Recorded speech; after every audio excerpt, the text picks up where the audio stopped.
வாய் நல்லா பெருசா திறந்தேன், ஆனா இப்ப மூட முடியல, மாட்டிக்கிச்சு. நீங்க கொட்டாவி விடும்போது சரி, இல்ல பெருசா சிரிக்கும் போது, இல்லாட்டி ஒரு பெரிய பர்கரை வாய் திறந்து நல்லா சாப்பிடும் போது உங்களோட ஜா அப்படியே லாக் ஆகிறதுக்கு சான்சஸ் இருக்கு. இது பார்க்கறதுக்கு பயமா இருந்தாலும் இதை கியூர் பண்றதுக்கு ஒரு சிம்பிள் டெக்னிக் இருக்கு. அது என்னங்கறத பத்தி இந்த வீடியோல பார்க்கலாம். இதுக்கு மெடிக்கல் டேர்ம்ல TMJ டிஸ்லோகேஷன். சிம்பிளா சொல்லணும்னா உங்க தாடை எலும்பு அதோட இடத்துல இருந்து விலகி மாட்டிக்கிறது தான். எதனால இது நடக்குது?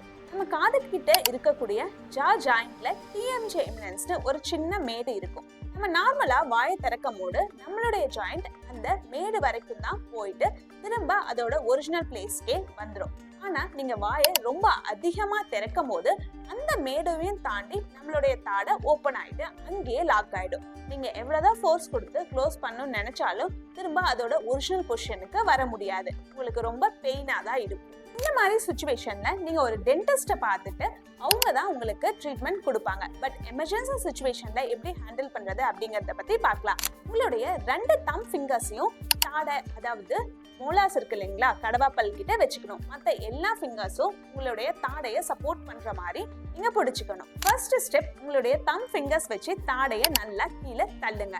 செகண்ட் ஸ்டெப், இப்படி தாடையை கீழே தள்ளிக்கிட்டே மெதுவா வந்துட்டு பின் பக்கமா உங்களுடைய தாடையை எடுத்துட்டு போகணும். அப்படி பண்ணும்போது கிளிக்குங்கிற ஒரு சவுண்டோட அந்த தாடை எலும்பு மேடை தாண்டி வந்தது திரும்ப அதோட ஒரிஜினல் பொசிஷனுக்கே போயிட்டு பிளேஸ் ஆயிடும். ஸோ உங்களுக்கு எந்த பெயினும் இருக்காது.